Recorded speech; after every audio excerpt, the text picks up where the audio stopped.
više o samoj anoreksiji.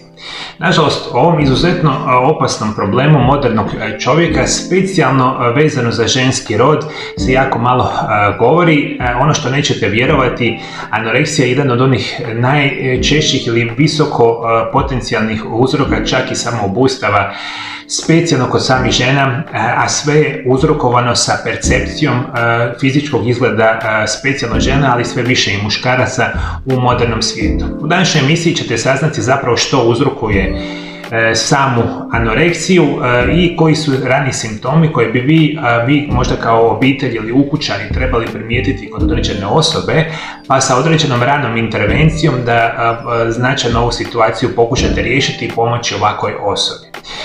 Anoreksija se dugo smatrala ženskim problemom. Iako je istina da je povijesno procijenjeno 90 do 90% oboljelih od anoreksije su žene, poremećaj je također sve češći među muškarcima.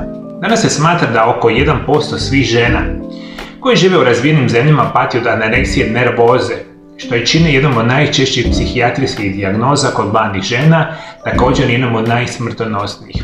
Ono što mi itekako dobro znamo, i ovo nećete vjerovati, ovo je specijalno bitno za mlade žene, ili čak tinejdžerke i mlade osobe. Međutim, danas istraživanja govore da čak 13% od svih anoreksija koje se razvijaju dobivaju i osobe iznad 50. godine života. I to je onaj abnormalni, loš strah vezan od samoga debljanja. Anoreksija nervoza je poremećaj hranjenja, u središtu kojeg se nalazi preplavljujući strah od debljanja. Osoba se tada koristi različitim metodama, kao što su neuzimanje ili izbjegavanje hrane, povraćanje, korištenje laksativa, prekomjerna tijelovježba. Psiholozi kažu da je u podlozi svega doživljavanje vlastitog tijela poremećena, jer se tijelo koristi kao objekt vrednjovanja sama po sebe po principu što sam mršavija, toliko sam ljepša. I mi danas, kada nemamo dovoljno razvijenu svijest o tome što nama nas rade mediji, televizija, internet ili industrija koja zarađuje enormne količine novaca na bazi samoga izgleda i percepcije što oni danas žele nama nametnuti, onda osobe često oboljevaju od ovakvoga poremećaja što itekako moramo voditi računa. Možemo reći, današnji svijet je toliko opsjednut izgledom, koji je toliko spreman nagraditi sebičnost, da to i nije neka novina. Stoga ne treba čuditi pojavnost anoreksije kao popratnog proizvoda kulture, koji iznad svega cijeni mršavost. Osim toga, živimo u kulturi koja više vrednuje izgled od unutarnjih vrijednosti i cijene žene koje su uglavnom mršave. I to vidite kako dobro žene možete primijetiti, bombardiraju vas kontinuirano sa informacijama.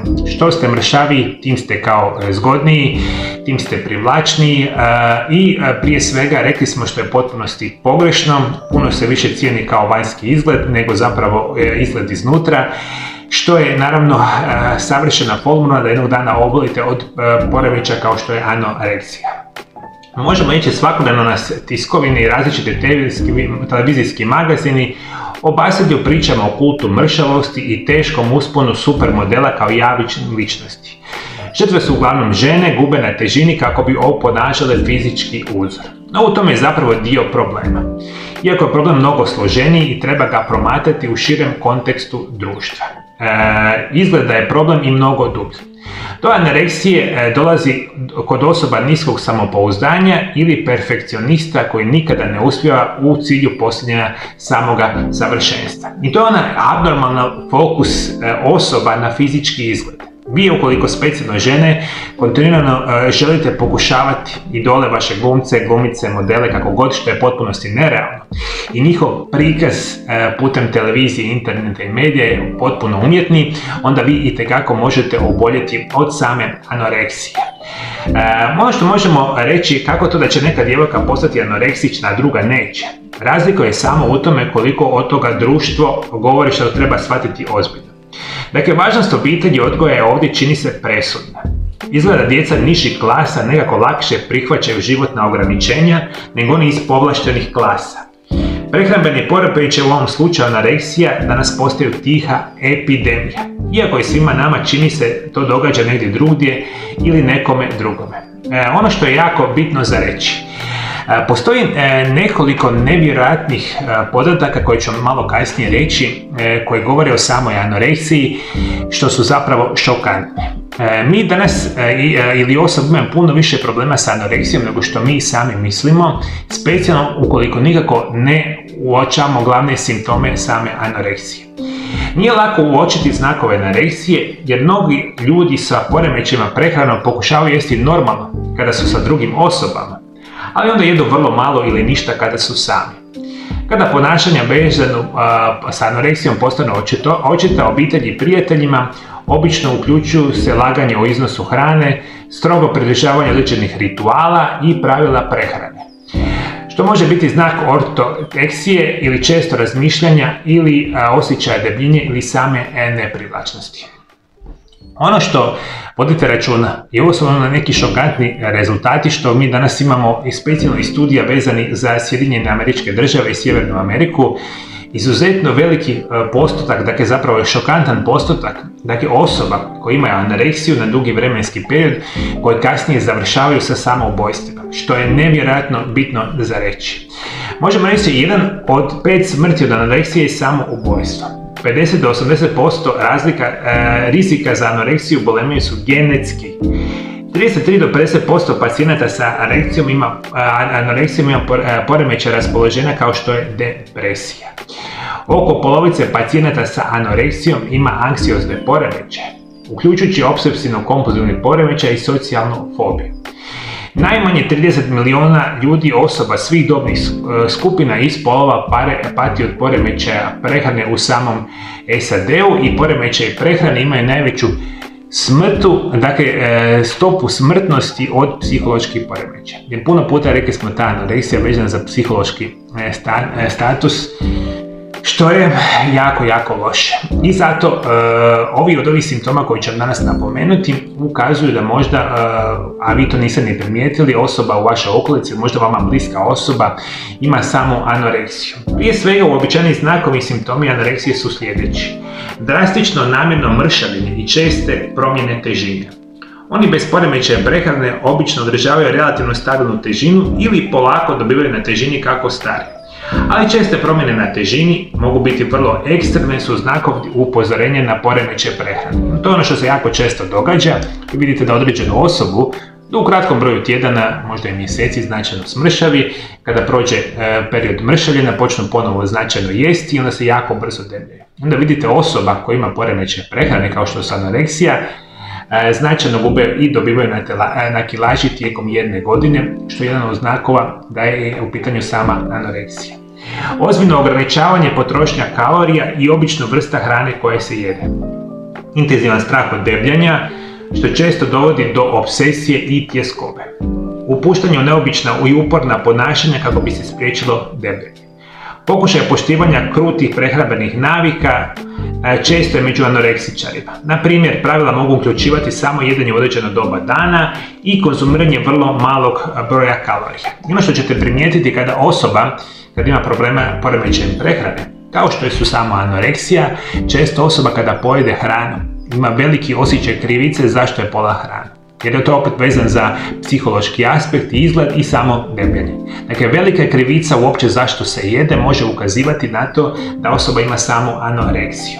Vodite računa da nisko samopoštovanje povezano sa imidžom tijela i drugim aspektima izgleda.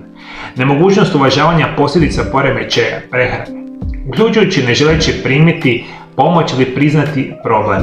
To je znači poricanje ozbiljnosti situacije, poricanje gladi, laganje o prehrambenom ponašanju, odbijanje jesti oko drugih ljudi ili u društvenim situacijama, povlačenje normalnih društvenih situacija, predstavljanje dosljednih izgovora kako bi se izbjegle situacije koje uključuju samu hranu. Dakle, vodite mi računa, ovo je jako, jako interesantno za reći.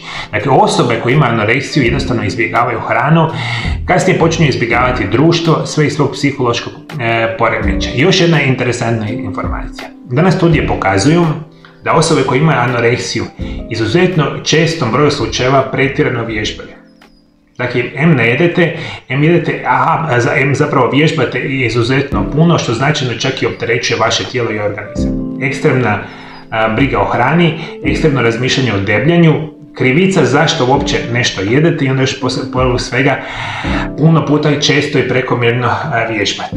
Uobičajeno da anoreksiju prati pretreniranost ili ovisnost o vježbanju, što je nezdrava količina prekomjernog krutog vježbanja.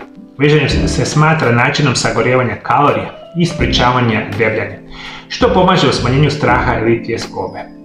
Često su prisutni simptomi povezani sa drugim mentalnim poremećajima, uključujući depresiju, zlouporabu opojnih droga, zlouporaba recimo lijekova na recept i sl. Zapravo sam htio u današnjoj emisiji vam reći, dakle anoreksija je puno ozbiljnijan problem nego što mi svi želimo prihvatiti i što može se to prezentira u samim medijima. Opasno je stanje za zdravlje vaše osobe, kao što sam napomenuo, jedan od onih vodećih uzroka, dakle samoubojstava u modernom svijetu je osobe koje imaju psihološke poremećaje vezane uz samu anoreksiju.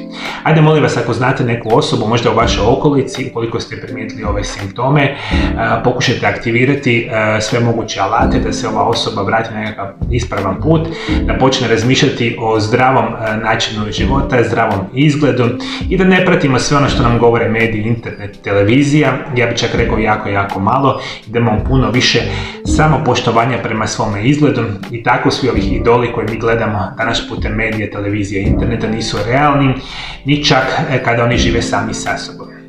Moji dragi gledatelji, da li ste ikada imali iskustava sa anoreksijom? Ukoliko ste imali nekoga ko znate ili možda ste vi bili jedna osoba toga tipa, pišite, komentirajte dolje ispod video zapisa jer je ona jedna od onih tema koje ja mislim treba itekako ili puno više govoriti. A moji dragi gledatelji, ovakve i slične video zapise ćete dobivati svaki dan od mene, ukoliko se naravno dolje ispod video zapisa pretplatite na moj kanal.